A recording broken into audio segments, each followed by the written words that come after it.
Hello दोस्तों, welcome back to this channel. तो statistical mechanics के और एक इंपॉर्टेंट टॉपिक में आपका बहुत बहुत स्वागत है। तो आज के इस वीडियो में हम डिस्कस करने वाले परफेक्ट और ideal mono atomic gas in a canonical ensemble. तो आइए इस टॉपिक को शुरू करते हैं। सो माय डियर फ्रेंड्स, इससे पहले हमने आइडियल और perfect gas in micro canonical ensemble के बारे में डिस्कस किया था। वो वीडियो आपको देखने की रिक्वेस्ट करूंगा। और एक इंपॉर्टेंट बात, यह जो हमारे पास पार्टीशन फंक्शन z होता है उसका एक फॉर्मूला होता है, वो भी हम डिराइव कर चुके हैं, वो आपको पता होना बहुत जरूरी है। सो मैं यहाँ लिखूंगा लेट वी नो, क्या पता है हमारे पास, we know the partition function किसके लिए, function for canonical ensemble is given by canonical ensemble is given by. So वो क्या होता है फॉर्मूला, वो हम जनरली पार्टीशन फंक्शन जो है वो z से इस तरीके से डिनोटेट करते हैं। वो फॉर्मूला होता है 1/n फैक्टोरियल h की पावर 3n ब्रैकेट के अंदर integration e to the power minus e upon tau d gamma. What is mean by d gamma? So where d gamma is the volume.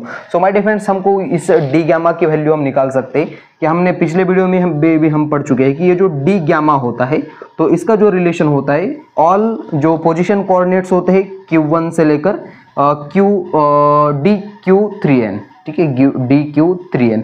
3n हम इसलिए ले रहे हैं कि जो डायरेक्शन होती है वो पॉजिटिव x y z के लिए कंसिडर किया जाता है 3n, और n मॉलिक्यूल्स है इसलिए n। सो और ऑल मोमेंटम कोऑर्डिनेट्स p1 से लेकर ऑल dp3n तक, ठीक है। अब माय डियर फ्रेंड्स, इसके लिए हम कुछ कंसिडर किया था हमने पिछले वीडियो में भी, वॉल्यूम होता है ये। अगर हमने ये भी पढ़ा है कि dq1 से लेकर dq3 है तो उसको हम कुछ इस तरीके से भी लिख सकते हैं कि dx1 dy1 dz1, ठीक है, इनटू dx2 dy2 dz2। और ऐसे कितने हैं मेरे पास, n नंबर ऑफ मॉलिक्यूल्स है। तो इसके लिए मैं कुछ इस तरीके से लिखूंगा dxn dyn dzn, ठीक है। इसके लिए वॉल्यूम फी है, इसके लिए फी है, और ऐसे कितने टर्म्स है मेरे पास, फी n है, ठीक है। तो मैं इसके लिए सिंपली फी की पावर n भी पुट कर सकता हूँ, ठीक है, dq1 से लेकर dq3n के जगह पे, ठीक है। इस वाले इक्वेशन में वो वैल्यू पुट करूंगा मैं ऊपर वाले।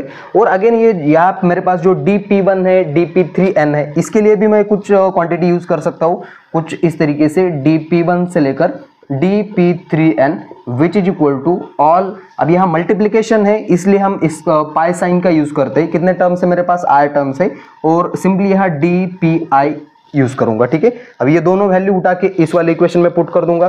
सो d gamma which is equal to, इसकी जगह पे क्या आएगा, फी की पावर n, इसकी जगह पे ये वाली टर्म आएगी पाई आर्टा dpi, और इसको मैं इक्वेशन नंबर दे देता हूँ फर्स्ट, इसको मैं इक्वेशन नंबर दे देता हूँ सेकंड। अब हमको एनर्जी की वैल्यू, हम एनर्जी निकालते हैं कि energy which is equal to वो होती है 1/2 mv², लेकिन मोमेंटम के टर्म में क्या होती है वो, और समेशन ओवर i बराबर 1 से लेकर कितना 3n, और यहाँ pi² अपॉन 2m, ठीक है। मैं इसको इक्वेशन नंबर दे देता हूँ 3। अब माय डियर फ्रेंड्स, मैं सिंपली क्या करूंगा, इक्वेशन नंबर 2 और इक्वेशन नंबर 3 का यूज करूंगा मैं इक्वेशन नंबर 1 में, और वो बचा हुआ काम मैं आगे प्रोसीड करता हूँ, यहाँ तक आप लिख लेना।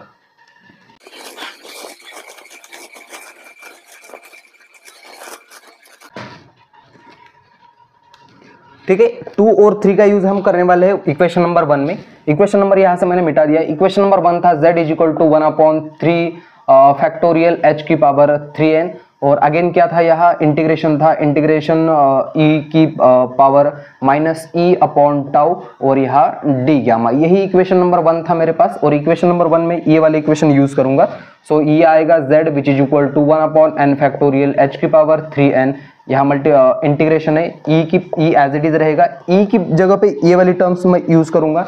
So minus pi² upon 2m, और डिनोमिनेटर में ऑलरेडी एक टाउ है, और इस d गैमा की जगह पे ये वाला पार्ट्स मैं यूज करूंगा v की पावर n, और यह है समेशन, अब यहाँ पाई i DPI, और यहाँ भी मैं एक पाई यूज करूंगा क्योंकि ऑल टर्म्स का मल्टीप्लिकेशन हो रहा है। अब सिंपली यहाँ से फी की पावर n ये मैं कॉमन ले लूंगा।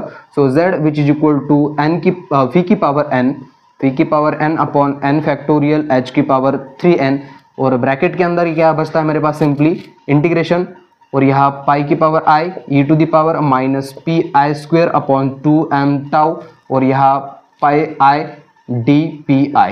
ठीक है, अब माय डिफरेंस में सिंपली क्या करूंगा, इस वाले पार्ट्स को देख पा रहे होंगे कि ये मेरे पास i टर्म्स है। अब मैं इसको प्लस करके इंडिविजुअली लिखता हूं। सो उसको लिखने के लिए मैं z which is equal to v की पावर n फैक्टोरियल h की पावर 3n। ठीक है, ब्रैकेट के अंदर क्या करूंगा मैं, सिंपली समेशन का साइन यूज करूंगा और यहाँ लिखूंगा P1। ठीक है, पहले वाले के लिए, और e to the power minus P1 का स्क्वायर अपॉन 2m टाउ, और यहाँ भी DP1 लिखूंगा, प्लस करूंगा अगेन समेशन का साइन यूज करके P2 लिखूंगा, यहाँ e to the power minus P2 का स्क्वायर, डिनोमिनेटर में है 2m टाउ, और यहाँ आएगा DP टाउ। और ऐसे करते करते यहाँ कितनी टर्म्स है मेरे पास, n टर्म्स है। सो उसके लिए मैं क्या करूंगा, समेशन ओवर, और यहाँ P, अब यहाँ n नहीं लिखूंगा मैं, 3n लिखूंगा। 3n इसलिए कि हम 3 डायमेंशन का यूज कर रहे हैं। सो अगेन यहाँ e to the power minus P3n square upon 2m tau, और यहाँ DP3n। और ठीक है, अभी इसको सारे के सारे यहाँ प्लस टर्म में है तो इसको मैं ऐड कर दूंगा। ऐड करने के लिए हम किसका यूज करते हैं, इंटीग्रेशन का यूज करते हैं। सो मैं सिंपली इसको इंटीग्रेट कर दूंगा, और कितनी टर्म्स है मेरे पास, 3n टर्म्स है, तो इसकी पावर क्या आ जाएगी, 3n आ जाएगी। तो सिंपली इस इक्वेशन को मैं कुछ इस तरीके से लिखूंगा।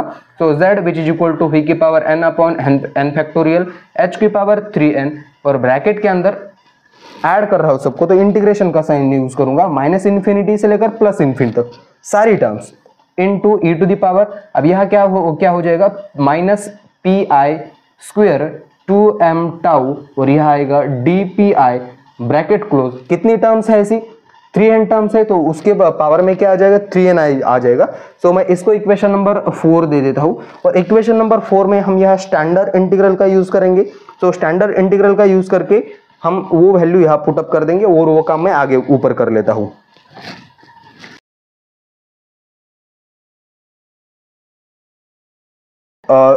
सो हेंस माय डियर फ्रेंड्स, हम इक्वेशन नंबर 4 तक पहुंच चुके थे। अब मैं क्या करूंगा, नाउ यूज स्टैंडर्ड इंटीग्रल। वो स्टैंडर्ड इंटीग्रल क्या होता है, अगर मेरे पास कोई फॉर्मूला हो माइनस इन्फिनिटी से लेकर प्लस इन्फिनिटी तक, अगर e की पावर माइनस ax स्क्वायर हो इंटू dx हो, तो यहाँ जो भी a होता है तो वो हम डिनोमिनेटर में लेते हैं किसके, पाई के, और उसकी होल पावर कर देते हैं 1/2।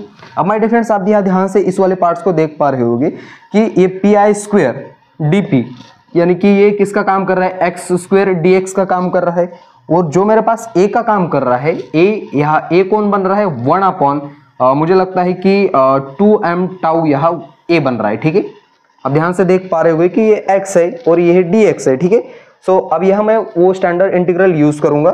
सो z which is equal to मेरे पास आएगा z which is equal to v की power n upon n factorial h की पावर 3n, और ब्रैकेट के अंदर क्या आ जाएगा, पाई आएगा। ठीक है, इस फॉर्मूले के अकॉर्डिंग पाई a क्या है मेरे पास, 1 अपॉन 2m टाउ। ठीक है, 1 अपॉन 2m टाउ, और इसकी पावर क्या आ जाएगी, 1/2, और होल की ब्रैकेट क्या है, पूरे की ब्रैकेट पावर कितनी है, 3n है। तो सिंपली मैं इसको थोड़ा सा रीअरेंज करूंगा, z which is equal to v की power n upon n factorial h की पावर 3n, और या ब्रैकेट के अंदर क्या बचता है मेरे पास, ये ऊपर जाएगा तो 2πm टाउ, और ये 1/2 इंटू 3n क्या हो जाएगा, सिंपली 3n अपॉन 2 हो जाएगा। अब क्या करेंगे माय डियर फ्रेंड्स, इसके बाद जो है ये वाला जो पार्ट्स है, ये वाला जो पूरा पार्ट्स है, इसके लिए हम कंसीडर करेंगे f की पावर n। ठीक है, सो यहाँ मैं लिख लेता हूँ, वेर मेरे पास क्या है, f ऑफ n को मैं पुट अप करूंगा किसके इक्वल, ये v of n divide by h की पावर 3n, और यहाँ अगेन मेरे पास 2πm टाउ और 3n अपॉन टाउ, यानी कि ये वाला जो पार्ट्स है इसकी जगह पर मैं क्या पुट करने वाला हूँ, ये वाला fn। अब माय डियर फ्रेंड्स, इसको थोड़ा सा रीअरेंज करेंगे तो मेरे पास कुछ इस तरीके से मिल सकता है। अगर मैं इस 3n को h स्क्वायर के फॉर्म में लिखना चाहूँ तो कुछ इस तरीके से भी लिख सकता हूँ कि अगर मैं h स्क्वायर लिखूँ और उसकी पावर 3n/2 लिखूं तो ये 2 से 2 अगेन कैंसिल हो जाएगा और h की पावर 3n ही बचेगा, ठीक है। तो मैं इस वाले पार्ट्स को कुछ इस तरीके से भी लिख सकता हूँ कि fn which is equal to vn, denominator में है h का स्क्वायर लिखूंगा उस तरीके से, और उसकी पावर क्या करूंगा 3n/2, और यहाँ क्या है 2πm टाउ, उसकी पावर है 3n/2। अब दोनों की पावर सेम है तो मैं इस दोनों को एक ही ब्रैकेट में भी लिख सकता हूँ।